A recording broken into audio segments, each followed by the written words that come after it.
Hello. I'm Jim Ludis. I am the Vice President for Strategic Initiatives here at Salve, Regina University, and it's my pleasure to welcome everybody on behalf of the Pell Center and the university to tonight's conversation. I met Dr. Joseph Ewoodzie actually through Zoom when we had an opportunity to interview him on Story in the Public Square for an episode talking about his book, Getting Something to Eat in Jackson. And literally as soon as the interview was done, I said, "Do you want to come to Newport?" And we sort of laughed, but I was serious. And so a little while later, I emailed him. I said, no, really, we'd love for you to come and have a conversation about your book, about food, about race, about culture in the American South on our campus as part of our Multicultural Education Week. He is a very well-respected sociologist at Davidson College. We are thrilled to have him here tonight. And I know you don't want to hear from me, so I'm going to get out of the way and bring up to the microphone Dr. Joseph Ewoodzie.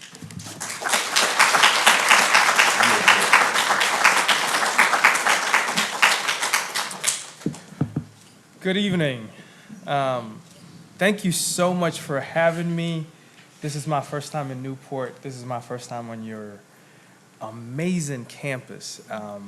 I had dinner with incredible students. I've been raving about this to Jim. Oh. Is your mic on? I didn't do my very first assignment. Is this better? Yes. Can you hear me? Okay. I've been raving about this to Jim. Your students are my kind of people. They're students that remind me of myself, students who are brilliant, not just because their SATs or whatever score says they are, but you can tell in how they carry themselves and how they have conversations and things like that. So it really took me back to my friends at Ithaca College and our experiences and the things that we shared. I am very grateful to Jim for the invitation and to Teresa, wherever she's at. Where's Teresa? All the way in the back there. Thank you, Teresa. She made all of this seamless, helping me buy the tickets, having somebody pick me up. These are all the little hidden labors of things that make these sorts of things happen that I think we ought to acknowledge. So thank you, Teresa. And I'm thrilled to be a part of all of this. I was telling Rose that I'm kind of hyped. So these pictures are going to be just going behind me. After you see them for a little bit, hopefully they won't be too distracting. Just as backdrops to take you into where I was at. But I was telling Rose it's great to be on a campus where multicultural affairs is still a term that's being used. That's how it was called at Ithaca. It's changed quite a bit now. It's like DEI and those sorts of things, but this is another sort of like remembering back to my college days. I'm excited to be here to have this conversation with Jim. When we met and he invited me, I said yes because he asked really good questions, and it got me to reflect on what I have done with this book and what I learned from it and how it changed me as a person. But I'm also terrified because usually when I give these talks, I set the agenda of what the conversation is going to be about based on what I say in the talk. And I was telling him, I even plant questions. So most of the time, I already know the questions that people are going to ask me before they do. But it's not going to be like that today, and I think you will get to hear me be perhaps even more candid than I usually am. I'm supposed to set the stage for you for what this book is about and sort of my thinking about it. So I'll read a very short. Every sentence I read in here is already in the book, but I've sort of abstract them and move them around a little bit to set the stage for it. And finally, I mean this when I say I've been going around talking about this book for a little while. This is probably the largest crowd of people that I've had. So thank you for being here. It's a crazy busy time of year, and so I really appreciate you spending part of your evening with me. The lives of black folks in Mississippi exists prominently in the imaginations of most Americans, but not in detail, but in old, blurred pictures. They are often out of focus because popular understanding of their lives are stuck in the past, in the 1960s, and their stories are told with images of protests and sit-ins. These retellings are so ubiquitous that it seems as if life has not been moving forward in Selma or Memphis or Little Rock since the Civil Rights Movement. but it has, and it continues to. I went to Jackson, Mississippi to live with and learn about the lives of Black folks today. This book is one telling of what has been happening on the streets, in the kitchens, in restaurants, and living rooms of Black folks in the contemporary South. I got to know 4 groups of Black people across the social economic spectrum. First, people who are homeless. Larry and others experiencing homelessness exist in the shadows. There's the underclass with which most Black Americans in the South are associated. He and other persons who are homeless are under the underclass. They live in plain sight, but often go unseen, walking the streets, sitting in parks, taking the back doors to eat in church basements, surfing the internet at your local libraries, and sleeping in abandoned buildings. Hundreds of others hide their homelessness even more carefully by sleeping on couches of family and friends or in their cars. I met one man who was born and raised in Jackson but had been living in California since 1996. He used to be a home builder, worked as a subcontractor making decent money. When the economy crashed, he lost his job, had to return his truck, and lost his place, so he returned to Jackson. His family in Jackson couldn't help him much because they too were struggling. When his family expended all the support that they had, he was on the streets. When I met him, he had been on the streets for 7 months. On the other end of the spectrum, I got to know upper middle class Black folks. They are those for whom the multi-generation for Black struggle for civil rights had borne some fruits. I write about one man who at the time ran a family business. His father used his GI Bills. Most Black folks didn't get GI Bills, but his father was one of the lucky ones, to go to college and graduate. And through a bunch of different policies, doors opened for him to work his way up the corporate ladder and to eventually starting to own his own business. Jonathan, this man that I got to know, grew up among the upper middle class who existed quietly around the vast and intense poverty that most Black Mississippians endured. He sustained the company and now can provide for his daughter what his father gave him.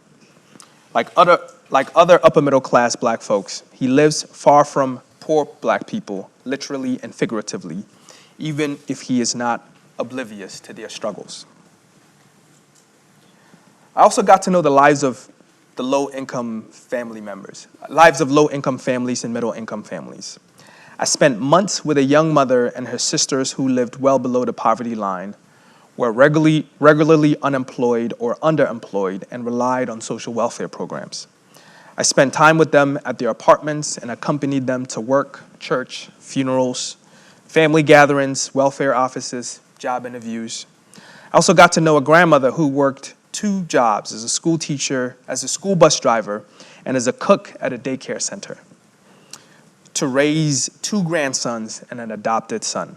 I attended church and funerals with her, rode on the school bus with her, and went with her to her grandson's football games. Most important to this book, I spent countless hours shopping for food and cooking and eating with her and her family. She was convinced that she could teach me how to cook, which didn't go well. While attending a weekly community forum at a local coffee shop, I met a middle-class couple who had relocated to Jackson from Washington, D.C. a few years prior to start a barbecue restaurant. They are the return migrant about whom social scientists are beginning to spill so much ink. After patronizing their restaurant a few times, I started volunteering in the kitchen, sweeping floors and washing dishes. Over time, I became close to their family and took part in the family's social life. I had dinner with them more times than I can count. At their barbecue restaurant, I also befriended one of their loyal customers. A few months after I met him, Charles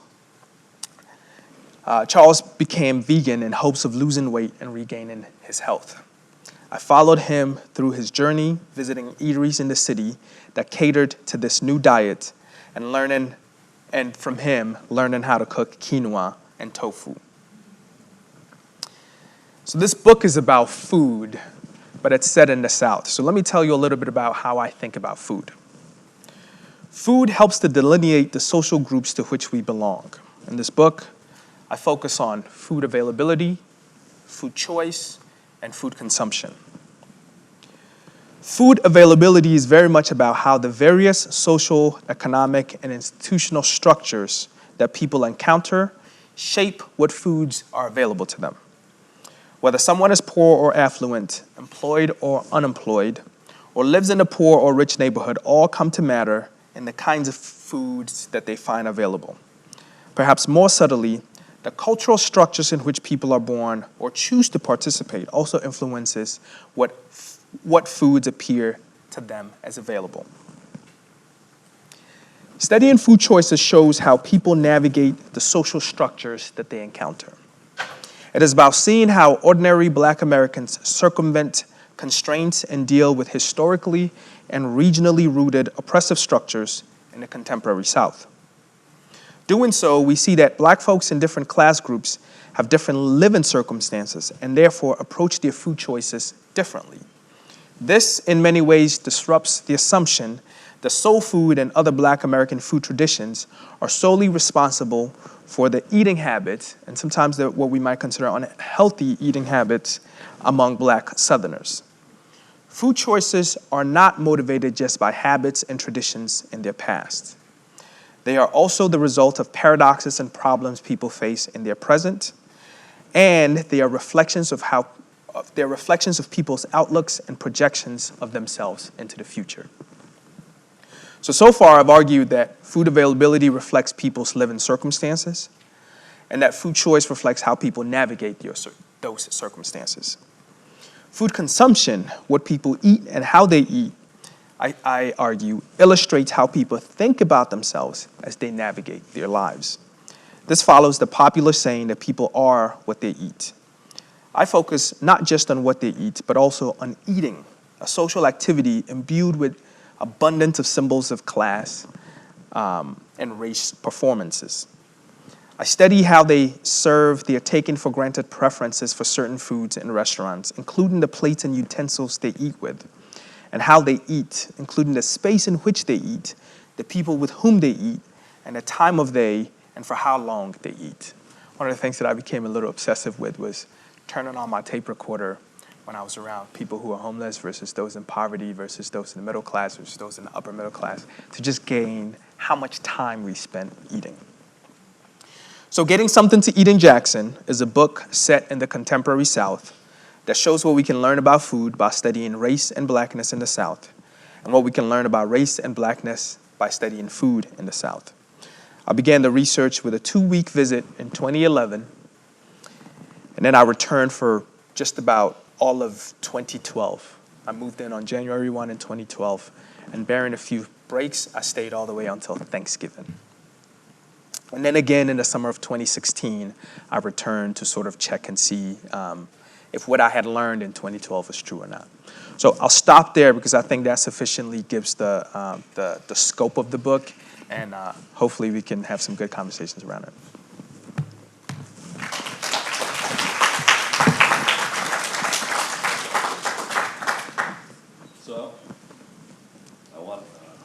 Test? Yeah, there we go. So I want to make sure, can folks actually hear Joseph? Because I'm a little deaf and I don't want anybody to not have the opportunity. Everybody's good? Good. All right. So Joseph, so congratulations. Thank you for being here. There's so much that I want to talk to you about, but the way this is going to work is I'm going to start off with a couple of questions for Joseph. But we really want to get the audience involved as soon as possible. So if you have questions, put your hand up and either a microphone will come to you, but we also have microphones down on the end here. Either way, we want to hear from you and we want to have this really be more of a dialogue. One of the things that struck me reading the book was you write about the challenge of finding food if you're homeless. And it's not so much that getting food is the problem, it's about how it disrupts the rest of your life for the benefit of the audience. Could you share a little bit of that experience? Yeah. My approach with this project was I ate only when people around me were eating, and I only ate what people around me ate, okay? I started to recognize in my field notes, so as an ethnographer, you embed yourself, the language, like you embed yourself as completely as possible in the lives of folks, and then when you, at the end of the day, you go home and you write like hell, like you write everything down. In my field notes, I started to notice that I ate more frequently around people who were homeless than I did with any other group of people, including the really rich folks.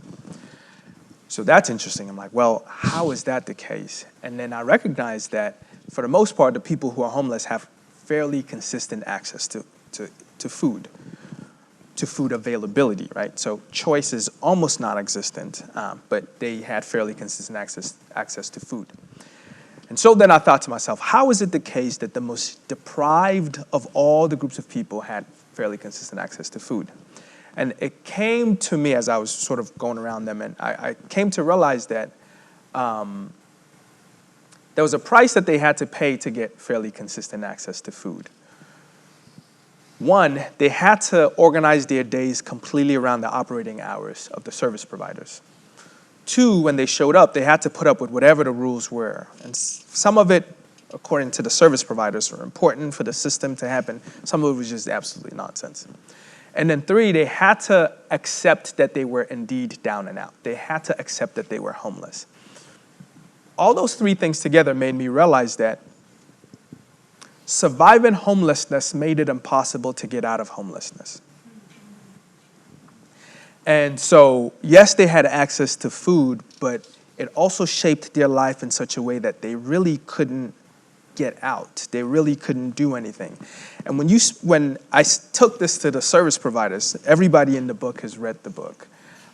When I took this to the service providers, I'm like, hey, this is what I'm finding. Is this true? What was remarkable to me is how unsurprised they were by the finding. Because in their eyes, they're like, yeah, that's what we do. We serve homeless people, not people who are trying to get out of home, not people who are. And for them, in the game of getting grants, the more people show up for their services, the better in some ways it is for them. So that, hopefully that's an answer to your question, is that this process of getting regular access to food came at the price, and the price that they often paid was to accept that they were indeed down and out. One of the things that I absolutely loved about the book was the humanity of the people that you spent with. It leaps off the pages, and I think that's a testament to you and your ability to tell their stories as well. One of the people you profile is a woman by the name of Zanani, who is beyond food. She's struggling to work her way out of poverty. Right. And you document some of the real profound challenges that people face on that front as well. Could you share some of that with the audience as well? I met Zanani through her father, Billy.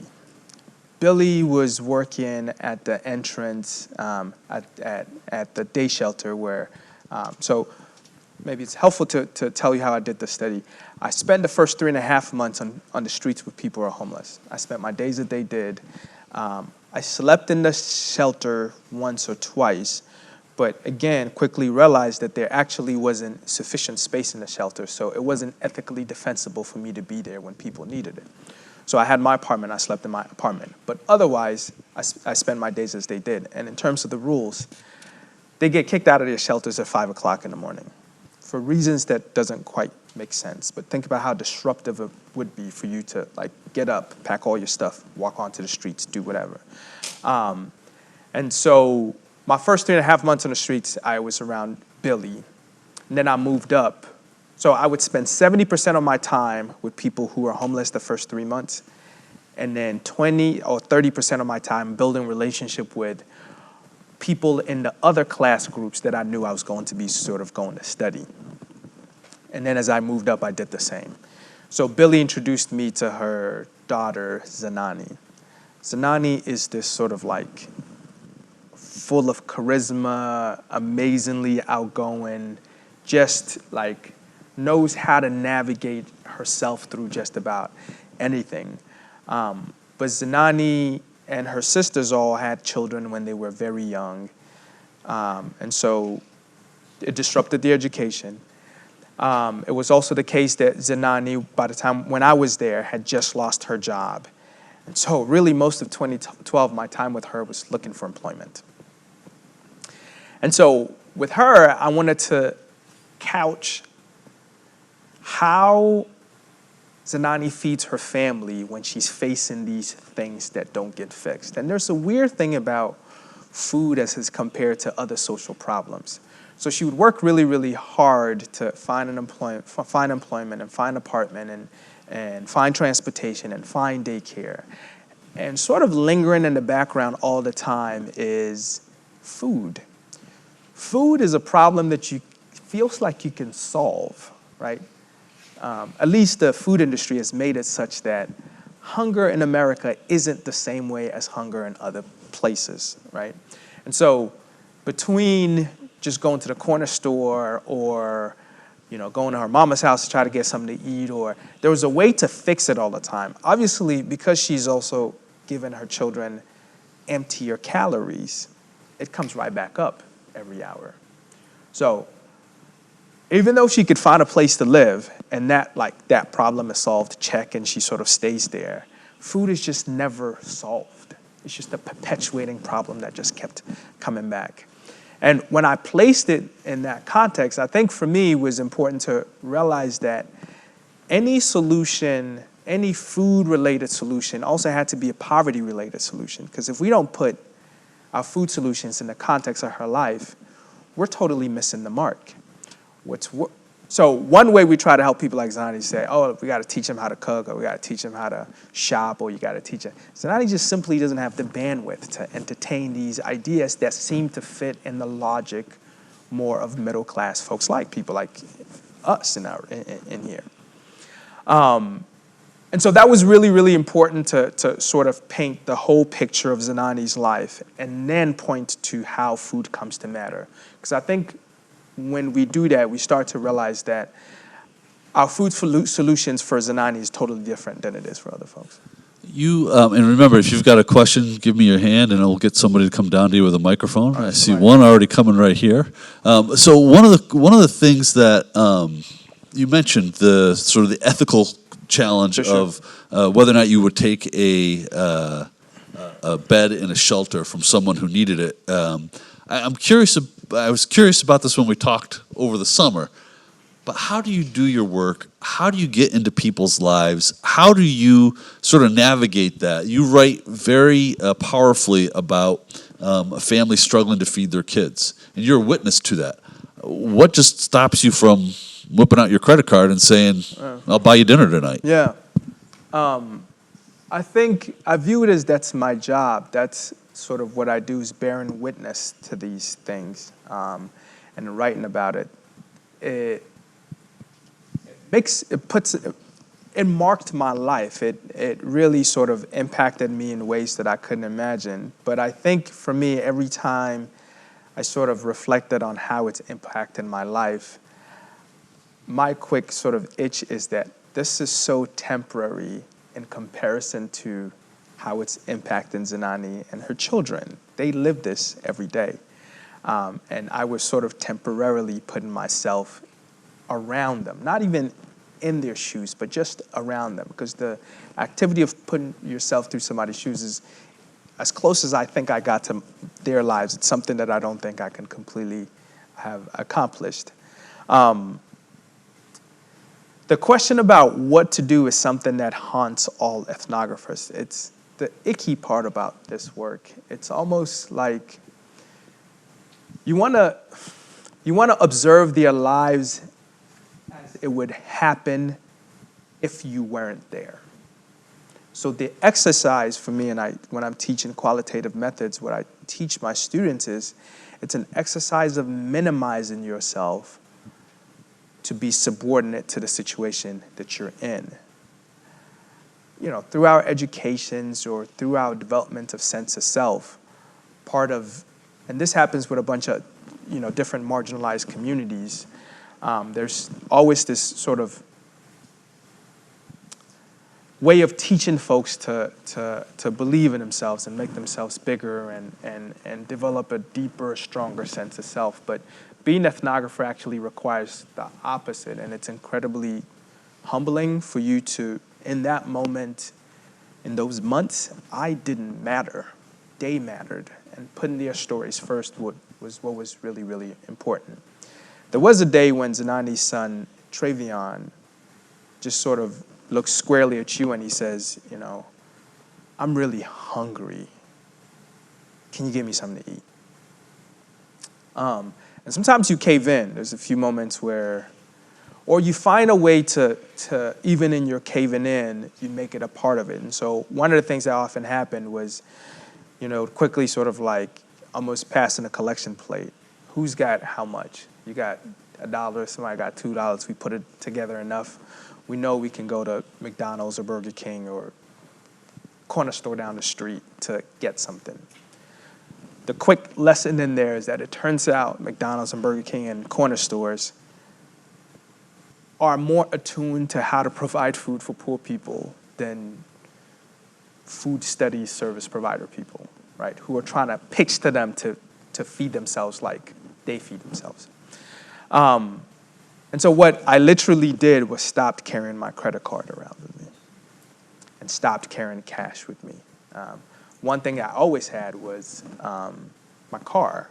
And so if the collection plate gets around where there's enough money to go get something, I could drive. So that part of the problem would be solved. But it's really tough. And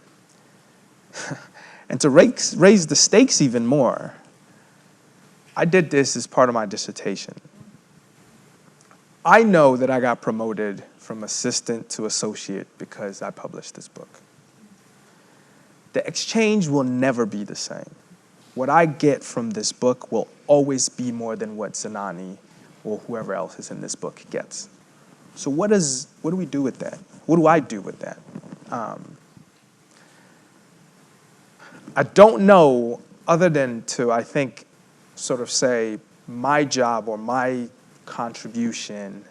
And whenever I say this to Zanani, he's like, but you told my story, and my story would never be in any book if you didn't tell my story, right? So maybe that's good enough and you hang your hat on that. But that's something that I think all ethnographers live with. A question from a young man here. Hello. Yeah, I don't think, is it on? I think I can hear myself. How does your life now, with the problems you experience, how are your problems different in a way where, to these people's problems, getting food is like their main issue? What with you, like my main problem tonight is if I'm gonna be able to go to bed at like 11:30 p.m. Right.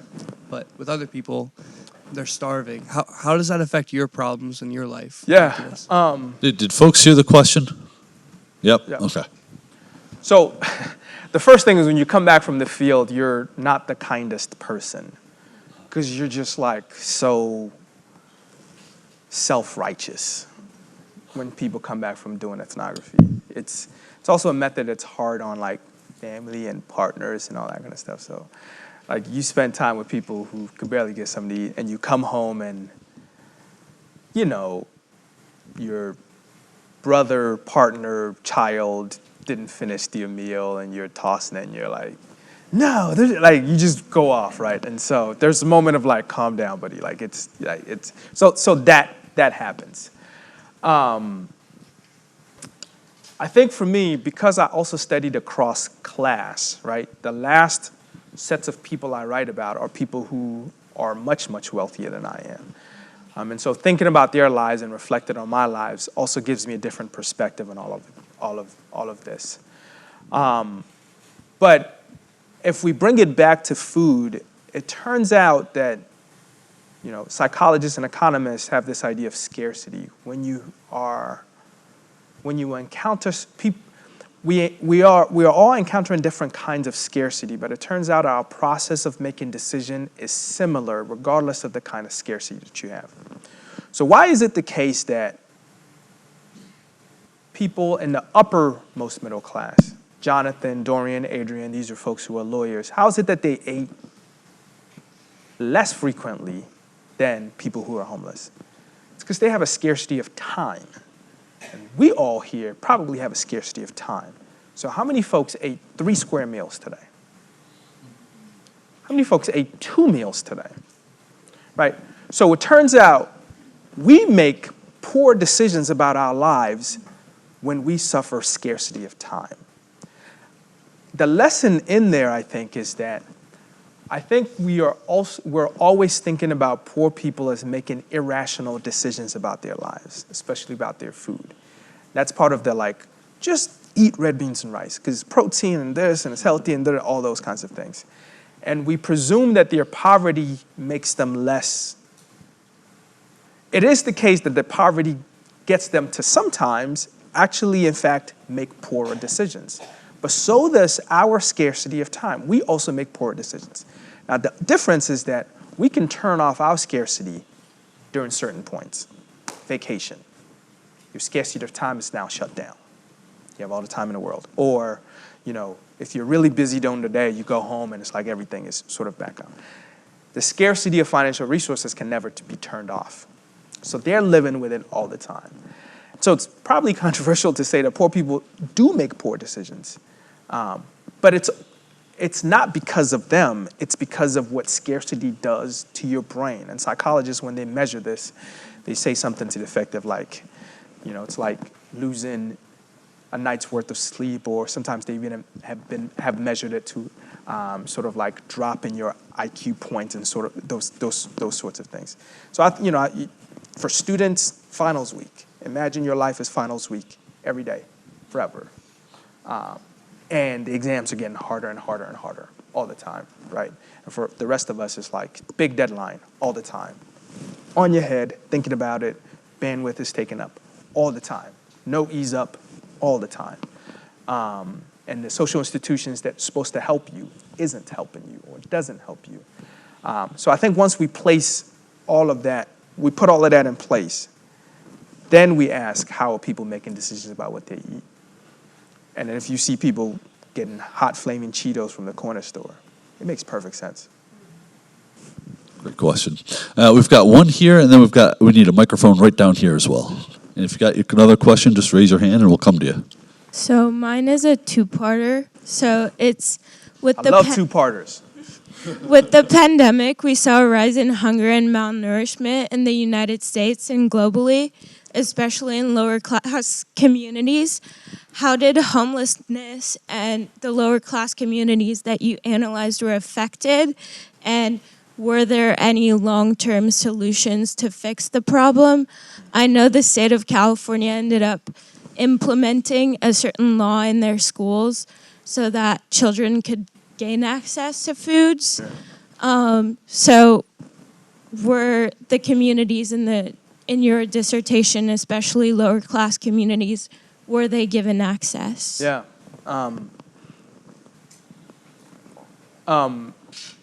So I wrote, the first draft of this book was my dissertation. The second draft of it, I wrote also during the pandemic. And so I remember sitting there writing this. I guess we can sort of be obvious, right? So I was on sabbatical. I was in the south of France writing this book about poverty and all this stuff in Mississippi during the pandemic. And so it was just this weird activity of being in a space where we're all cooped inside. Everybody's sort of unhappy. But I had more than I've ever needed, and also in a setting that's just beautiful, right? And so I remember talking to Zanani and saying, hey, how are you all doing, right?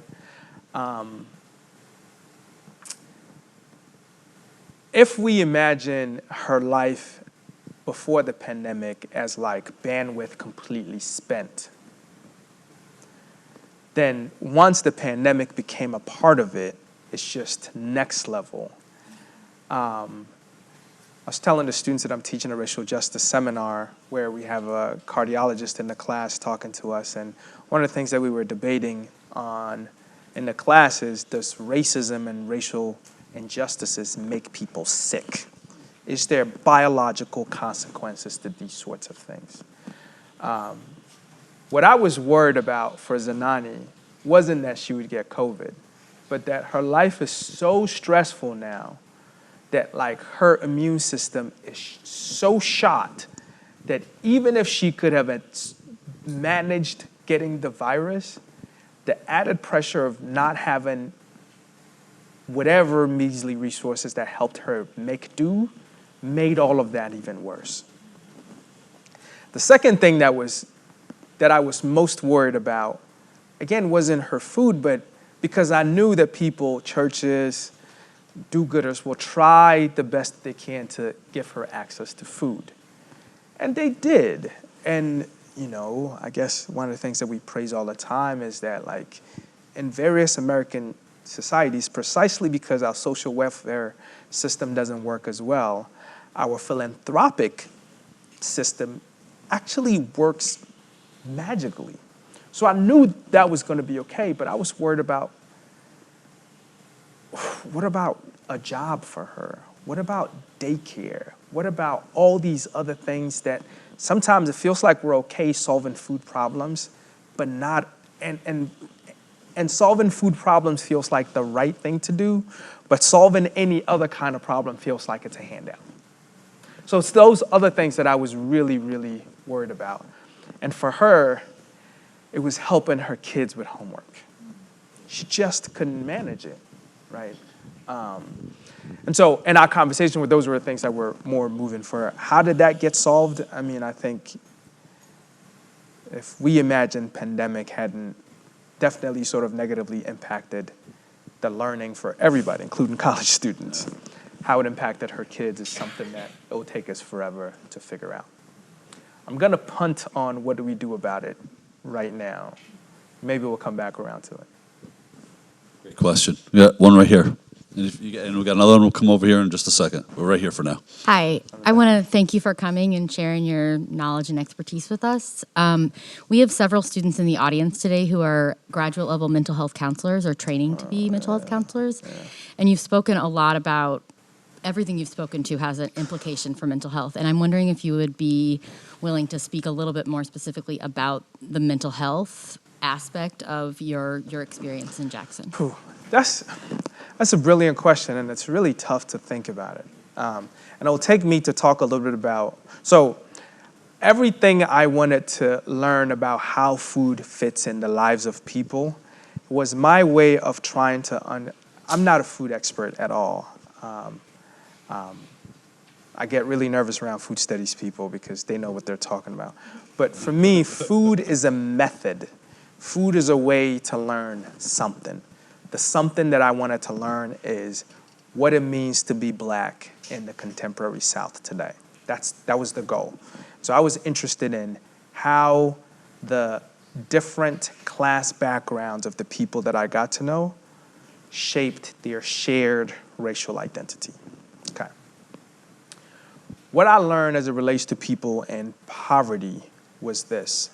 Well, it'd be better if I compare it. For people who are in homelessness, they imagined their lives. The phrase that I use in the book is there was a melancholic congruence between their race and their class. That is to say, for people who are homeless, who are Black, they said, well, this is not surprising. In America, in a place like Mississippi, this is what one ought to expect out of life. For those in poverty, it was what I write in the book is that like they view themselves as having the purest, richest form of Black cultural capital. By that I mean, being Blackness is now, and a lot of the time has been tied to struggling, right? Part of the, one might call the magic, the beauty, is the idea of overcoming the struggling, okay? And this actually becomes more pronounced when you get into the upper class, the upper middle class folks. I find there's a tension between their race and their class, because here they are the people who are doing well in terms of their class, right? So they're enjoying the goodness of life in some ways. But the work, they had to be careful to not, if they're not careful, their aspiration for upward economic mobility will be misconstrued for aspiration for upward racial mobility. And that is the idea of wanting to be white. once you get more money. And so there was that conflict. All right, so how does this come back to your question about mental health? It comes back in a sense that to be black is to struggle, right? In some ways, if we put it most crudely, right? And, you know, race scholars out here, don't get mad at me. I'm just trying to like make the point quickly, right? And so if you're struggling, and that's the epitome of what it means to be black, where's the mental health? How do you seek mental health? So when we talk about the stigma of black folks getting mental health, it's not just that mental health professionals have in the past failed black clients. It's not just that our social welfare benefits does not allow people like Zanani to get access to mental health. It might also be that being black is to like find yourself in this space and being there and facing your demons and trying to get out of it and moving forward and all, so on and so forth, right? So there's a lot of work that I think we must do to figure out how do we sort of gain access to that and do that. This is to say nothing about Mississippi being the heart of the Bible Belt, where your mental health salvation comes through churches, which may or may not be the best places for some of these sorts of things. So that's a long-winded way to say that I don't know how to answer your question other than to tell you what I know, what I learned, and I don't know what y'all do with that. Sorry. That's a pretty good answer. I think we've got a question in the back. Yes. Okay, cool. I just want to first start by saying thank you for coming to our campus, and I appreciate your time here today. There are so many questions I feel like I can ask you, but the one that I'm kind of thinking of, so food sustainability. Sure. I think is most important right now. And especially what you've been talking about.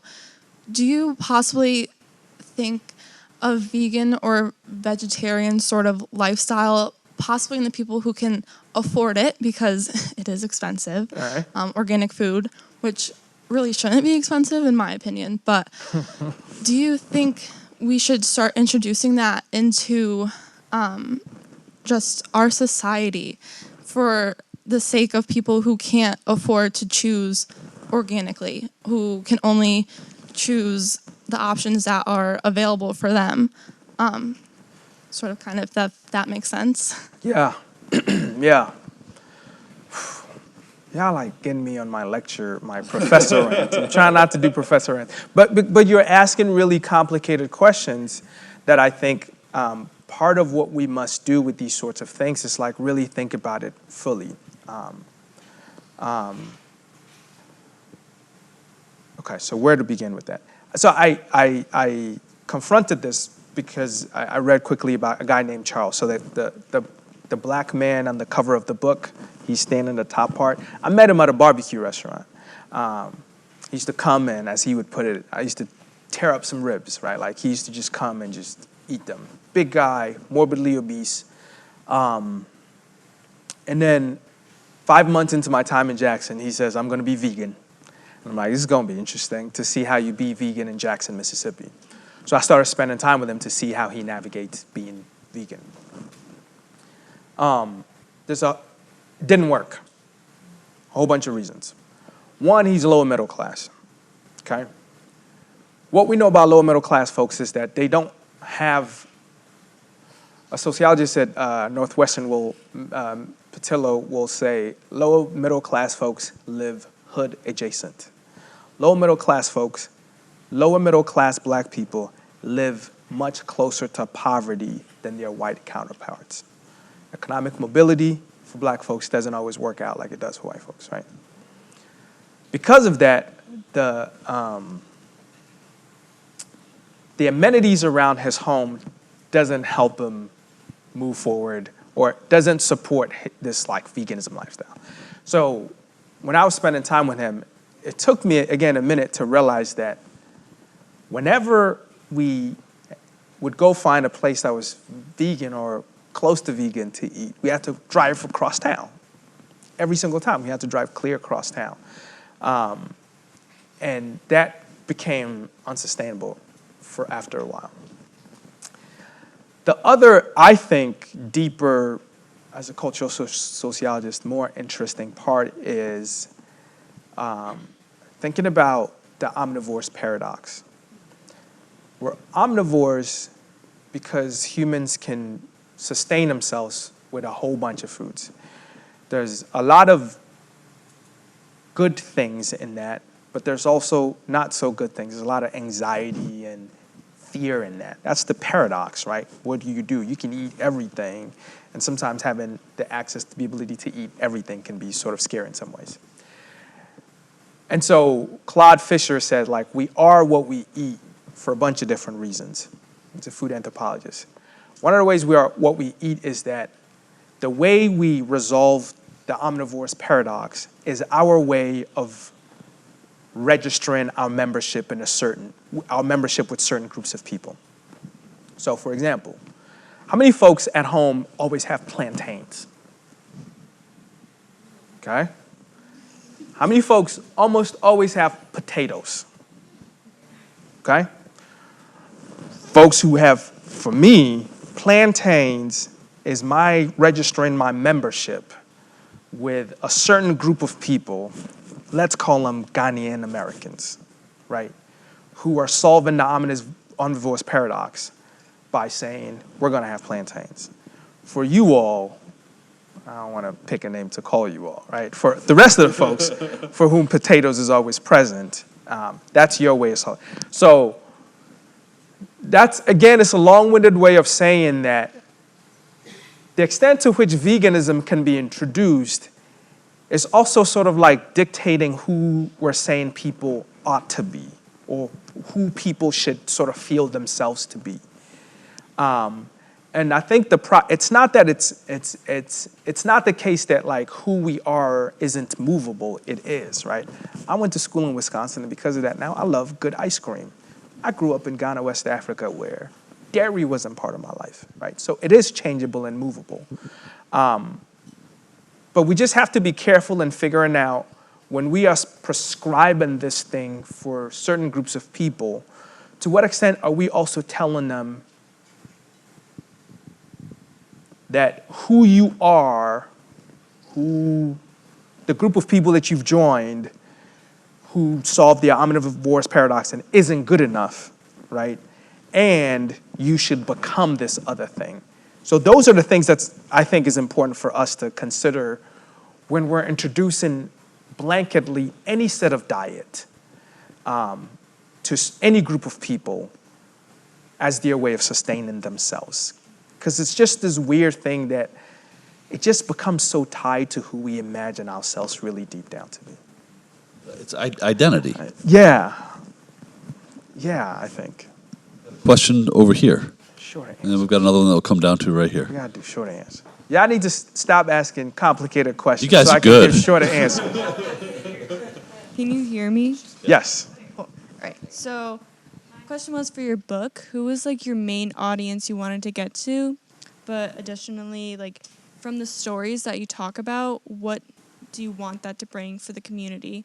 Or like, how do you want us to take those stories instead of just like hearing them? What do you want us to do with them? Basically? Yeah, that's great.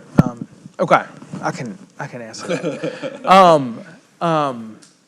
It was terrifying to write about the South as a non-Southerner. Southern folks in particular about their stories, and so that was terrifying. And so I had to imagine that my main audience were the people that I was writing about. Can I render their stories in such a way that they see not just the good things about their lives, but the complexities, even the uglier things about their lives, right? It's this really deep process of bearing witness to what I had seen and sort of presenting that to them. So that was my primary audience. What did I want to do? What do I want people to, and I mean, I guess I could say also,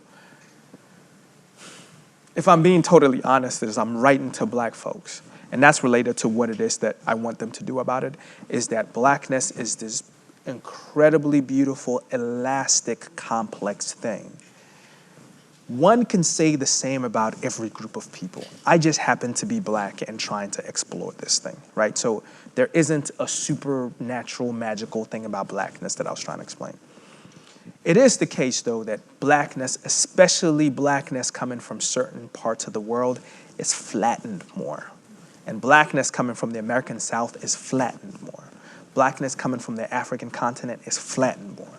So I was writing to the people in the book and to black people, sort of as a reminder to always remember and appreciate the beautiful complexity of us, I guess. It's a great question. We've got one here and then one there, and if there are others, raise your hand. You have the microphone? Did you have a microphone? No. Oh, it's coming. It's coming. Here it is. Right here. Hello. Yeah. You hear that? Hi. Thank you so much for being here. I find this absolutely fascinating. I grew up lower middle class in Queens. I didn't know what kale was until I was an adult. It's just, yeah, it's fascinating. That's cool, though. I like kale now. Yeah, I do too. I do too. So, you know, I'm really interested in what you were just talking about, which is like we flatten our understanding of race. We treat sometimes black as monolithic, white as monolithic. So I'm really interested in the discourses that happen kind of in between racial and ethnic boundaries. So did you find the different kinds of communities that you were, you know, within your field work, that they were kind of talking about each other and what each other ate, and sort of stereotypically thinking about, what the homeless were eating versus what the people in the upper middle class were eating? Yeah. Okay, so yes. It turns out richer people don't like people following them around as much as, you know what I'm saying? So I was having a hard time finding richer black folks to spend time with, right? So in the absence, it's like I'm in my sort of fourth quarter of my research and like there's no rich black people to follow. So I'm like, all right, what am I gonna do? I'm not just gonna sit here and sort of go like this. So I started volunteering in the kitchen of a fine dining restaurant. Like I'm very good at sweeping floors, and that got me a long way doing this field work. That was a joke, didn't I? So I volunteered at this fine dining restaurant, and then through that I got to meet this collection of lawyers and journalists and folks who, they do something called Friday cocktails. Every Friday, these sort of like richer black folks would meet at some fancy restaurant and have appetizers and drink and kick it, right? And when I was around them, one of the things that they kept mentioning is that, why is it that black folks, richer black folks, don't ever go to fine dining restaurant? Right? Next time you're in a fine dining restaurant, look around and see how many black people are there. It's one of the more segregated areas of life. So that was one area in which I heard the commentaries about where they're eating versus where other people are eating and so on and so forth. But if you permit me, the answer to your question for me came actually away from food. The very last chapter in the book is not about food at all, but it's about an election. When I was there, the mayoral election was happening. And so I found my way into, whenever I say I found my way, it was like this process of getting in that takes a ton of time to figure out. So I found my way into somebody's campaign. I was like a photographer, like helped write speeches, one speech. I should be more honest. So I spent time there. And Jackson is a city where the city's government is all black people. And the people in government are richer black people. But the voting population is mostly poorer black people. So then the activity for these richer black folks who are trying to gain the votes of the poor black folks is, how do you position yourself in some kind of a continuum of blackness that on the one hand will get you the white people money, but not have you be a sellout to the white people, but on the other hand make you like the people's people, right? But not so much so that the white people think you're gonna sort of legislate in a way that does not have their interest at all. That's where we saw this conversation about how black people think about each other. Yeah. We've got a question in the back, and if you've got another question, just raise your hand. So, I don't know if, anyway, you chose Jackson out of many places, and I'm sure it was very intentional. And I think you've hinted at a little bit of some of the reasons, but could you tell us a little bit about why Jackson as opposed to Selma Wherever. as opposed Yeah, to yeah, someplace yeah. else. I appreciate that you think it was so intentional, because that means you think I'm like a really thoughtful researcher. It was intentional in some ways. I wanted to write about the American South. I wanted to, at the time when I thought this book was going to be more about obesity and health and things like that, I wanted to write about the capital city of the most obese state in the country at the time. That's the official intentionalness answer. The non-intentional part of it happened in two ways.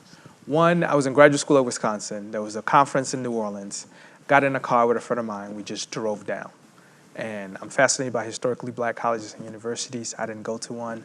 I visited one on the path from Wisconsin to New Orleans. I stopped at every HBCU, took the tour, bought a T-shirt, and moved on. Right? It was just fun. So that led me to Tougaloo College, right outside of Jackson, and Jackson State University. And I got there and I'm like, there's something here, this place is really cool, I want to come back. Don't know what it is, can't explain it. My dad will probably be like, it's Jesus or whatever. So like there's that. The other thing is I'm in graduate school second year, I come from the library, watching TV, documentary on BET. Documentary is called Dying to Eat in Jackson. It's making the argument that black people in Jackson today are dying because they're eating bad food. First step of the argument. The second step is this bad food is what their parents ate, and their parents are eating what their parents ate. So is this really uncritical, like, cultural regurgitation that happens from one generation to the next? You know, took a couple of classes about culture and things like that. I just found that argument so awful, just annoyingly, again, flattening what it means to be black. People are just like these machines that things are just getting passed down. So I said, wouldn't it be great for somebody to go down to actually see how people are going about something to eat. When I met with my advisor to pitch dissertation ideas, I had 4 ideas before this. He thought all of them were terrible. I mentioned this one, he's like, bam, that's what we should do. And so that's how I got to Jackson. We've got time for a couple more questions. I know there's one in the back, there's one here. I want to let folks know, though, too, that the book is for sale out in the lobby. It's an exceptional read, and Joseph would be happy to sign it for you before the night is done. I did not pay him to say that. I say that sincerely. But before I get to these last 2 questions, I do want to know, Jackson has had a rough year, and they've had a very serious water crisis in the city. Yeah. I know it's been a while since you were living there, Sure. but do you have any insights about what happened and what the way forward is for that city? Yeah, so whenever I find out anything about Jackson, all I do is pick up the phone and I start with people at the shelters and I call them and I just sort of work my way up and see how's everybody dealing with this. So a few things. The first thing is, I think everybody's thinking about it as a crisis, which in this sort of news cycle way that we live in, sort of pops in, it's really bright, and then it disappears for a little bit. What I call the first thing people say is like, the news needs to stop tripping. This ain't no crisis. We've been dealing with this for whatever, right? We've been sort of having to, every once in a while, boil our waters for a while. So it's something that they've been dealing with for a long time. So that's the first thing, is that like it's part of the infrastructure of the city. The second thing is that it illustrates this tension between a liberal city and a conservative state. Add a layer is racialized. And so the state knows that the infrastructure of the city needs help. The politics doesn't align for the help to happen. So that's the second thing that people tell me. And then the third thing, which is really hard to talk about or hard to explain in a lot of different ways, is that black politicians in Jackson, who happen to be black, are also politicians like politicians everywhere else. So they're more concerned with making sure that they go back in power than in some ways they are in solving the problems. Now, whenever I say that, people will be like, well, but their hands are tied. The city doesn't have enough resources for them to do anything. But I think if we looked hard enough, we can't also completely absorb the city's leadership for doing anything. And then people would also say, well, having political capital without economic capital means nothing. So it's all these kinds of things that sort of go together to get what we're calling a crisis, what it is. But atop of what's today, Wednesday? Monday, Zanani texts me. Show me a picture. What happened? A branch of a tree fell on her apartment and the roof caved in. Literally, the roof caved in. So, trying to be as sympathetic and empathetic as possible. And she's going off about the apartment people, the people who own the apartment. And she mentions, they said I could move into the apartment across the street, but there's no running water in that apartment. So what she does now is that she closes the door of the room that has a hole in there, and her children sleep in the living room. I'm like right now, that's what she's doing, right? So you see the consequences of those sorts of things. You go all the way up to Jonathan in the upper middle class, the person that I said, the person that ran for mayor, kind-hearted person, does everything he can to help. But when I go to Jackson, he insists that I stay with him, and when I go to Jackson and I stay with him, there's like a closet full of water, fancy water, whatever, bubble water, non-bubble water, all of it is in there. So even though he's experiencing the same thing, he too wishes that he didn't have to drink water out of bottles all the time. But it's a different experience and of that inconvenience than it is for other folks. All right, so we got one in the back and one down here. Thank you so much for coming, first of all. It's a pleasure to get to hear from you. And then being at Salve, being in classrooms, I've learned about things like environmental injustice against Black Americans in the South. I've learned about voting injustice against Black Americans in the South. I learned about epigenetics, where if you're starving or you suffer from obesity, that's going to affect your kids and your grandkids, whether or not they have those same health problems.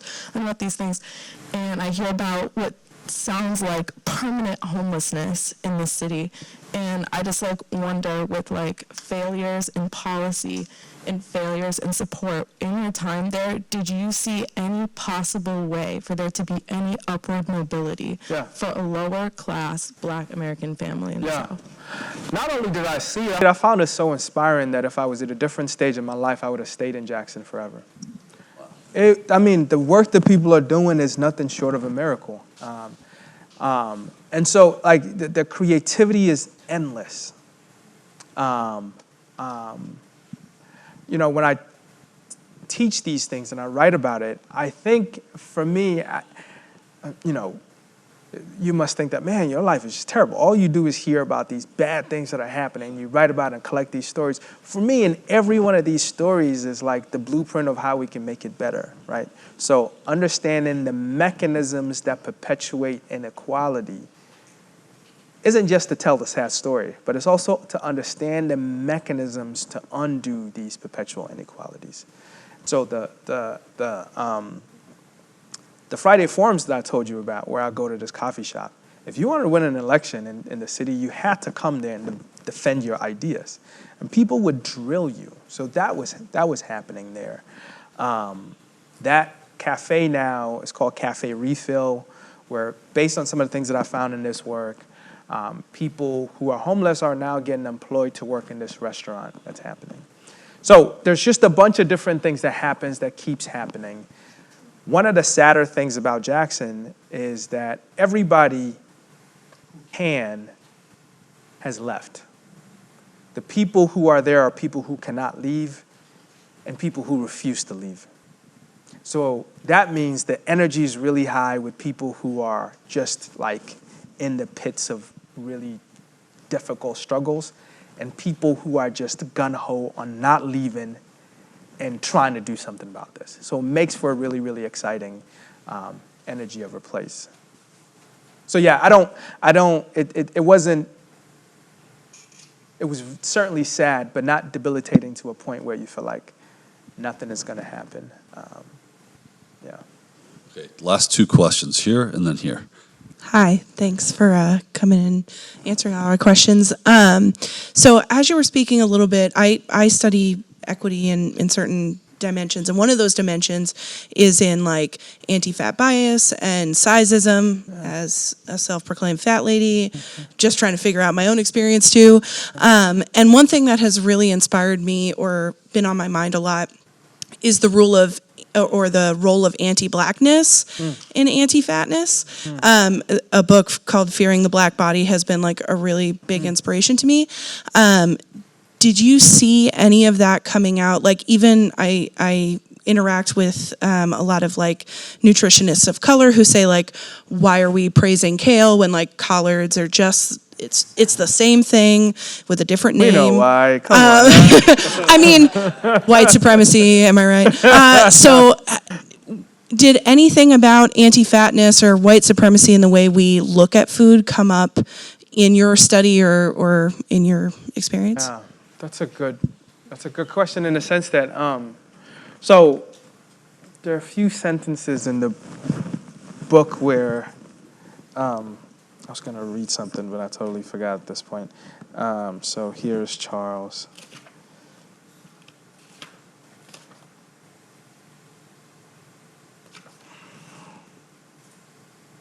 So can I read this quick paragraph about Charles? I'm standing somewhere and I see somebody walking out of their truck to go to this restaurant.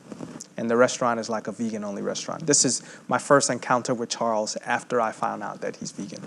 So it was the first time I had sat down with Charles in months. The last I could recall was at Lumpkin's over ribs in a heated conversation with Miss Monique and a few others about the Catholic Church and abortion. This instance was a serendipitous encounter. As I stepped out of what used to be the Jackson Free Press office, where I had been an intern, a way to stay attuned with citywide politics, I saw a big black man waddle out of his truck. His movement looked like an exaggerated Denzel Washington walk. But his walk was not a botched attempt at imitation. His knees and ankles needed to set themselves properly to carry his shifting 400-pound weight. Charles moved at his own pace, slowly, but he was quick with a hello. His charm, warmth, and agreeable sense of humor was the first thing about him one would notice, not his short and wide figure. He took no shame in his morbid obesity, and thus does not invite anyone's pity. Spend enough time with him and he would disarm any awkward stare with a joke and a loud laughter. He knew just how to hypnotize others out of fat shaming. But even in the security of his persona, Charles's weight held him hostage. He waged a slow and constant war for his health. When I found him in that restaurant that afternoon, he was practicing one of his strategies to win some of the battles. Charles, this big black man whom I had known through ribs and smoked meat at Lumpkin's, was now vegan. So I spent a lot of time thinking and talking to Charles about what his weight meant to him and his identity. And for him, most of the time, he was praised through it. It was the fat phobia didn't, and I guess I don't know if I would put it to a Southern culture thing or a black culture thing, or I don't know what I would place it to, but for him, whatever it is about him, like he wanted to lose weight not because of the stigma, but because of his health. It was just simply, for him, an important health thing. And I think in the American South, in a place like Mississippi, bigness didn't mean the same thing as it did in other parts of the country. And so there was a little bit of there's a kindness to it that perhaps you wouldn't find elsewhere. But the serious underbelly of all of that is the dire health consequences of this. You know, one of the things that really moved me to Jackson after I saw that documentary was watching the scene where 3 generations of black women go to a cemetery and they're pointing to all the aunts who had died from diabetes. It was just a rite of passage thing for them. And they, sadly, were pretty sure that that too was what they were going to die of. And so that was a big part of it. So yeah, that's probably as close as I got to what you're saying. Last question. Ooh, you get the last question. So again, I did want to thank you for coming to our campus and taking the time to speak with us. And this may just be like not as deep of a question as everyone else Let's has. hear it. And you may not even be able to answer it, but obviously poverty isn't just an issue in Jackson. And is it something that you have come across that we can do collectively.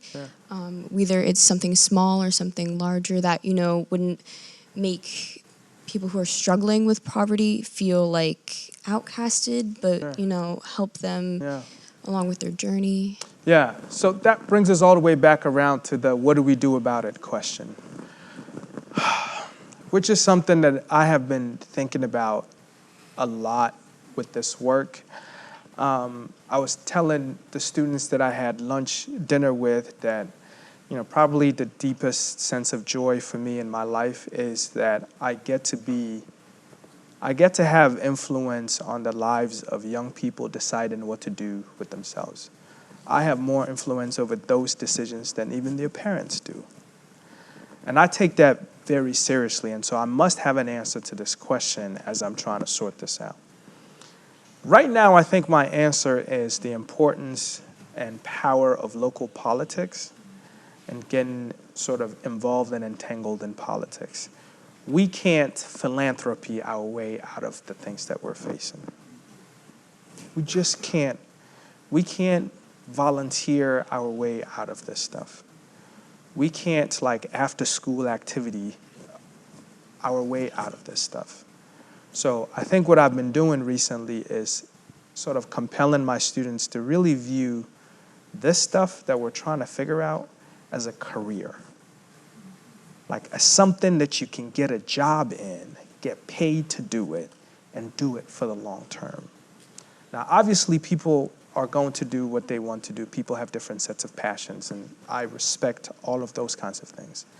But for the 150 students or so that sit in my classrooms every year, for the 24 or so that I get to advise directly, every one of them, my story is we just got to get into the business of constructing public policy that works better for all of us. I think the other really important thing is to really think about, just as, how do I put this? We also have to recognize that these aren't issues that aren't affecting us or that aren't going to affect us. I think for me, some of the more brilliant,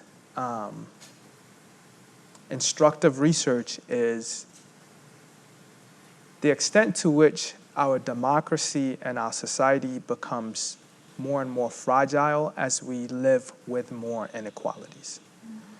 You can't security build, gated community protect yourself from this, right? And so this is something that we all have to, in some ways, sort of think about. Now, when we do this, let me say this last thing and I'm gonna get off my soapbox. I think when we do this, there's the DEI stuff that's happening. There's a bunch of different ways of us doing this diversity, equity, and inclusion thing. I think the first level is, how do we just stop doing the dumb, really sexist, racist, classist, all of those things that we've been doing, right? Really base level. The next step, in a lot of different ways, is how do we be inclusive by telling people, by letting more people into the environments that we have built, if we keep those environments fairly the same, right? By that I mean, come, and we want you to come and abide by and do what we're doing, and that's great. And I think that's really, really important as well, right? So that second step doesn't require us to change anything about our environment. It's just inviting more people to be a part of this. I think the third step, which is really, really the braver step, is what would it mean for us to have to change who we've always been in order to accommodate people that we've never accommodated? So I think about my institution at Davidson. There's an image of what Davidson College is right now. Are we brave enough? Are we brave enough to abandon who we've always been in the name of all the people that we can now include? That's the next step that I think institutions have to really sort of grapple with. It's easy to do the first two things, but the third thing is because it requires us to put something, what's at stake? What if it requires us having less of something? What if it requires us being something totally different. So that's sort of where I think about, and the consequences is all of us. Cancer isn't solved today because some kid in Detroit who could have gone to Princeton and figured this stuff out didn't go to Princeton to figure this stuff out. That's where we're at. I want to thank Sammy Nassim, Rose Elbert for being partners in this event and the great work that they do around Multicultural Education Week. I want to thank all of you for such great questions. Yeah. And I want to thank Dr. Joseph Ewoodzie. This is like a defense here, y'all. It's something to eat in Jackson. It's for sale in the lobby. I know we're going to do some quick raffle stuff here, and we'll turn it over to you.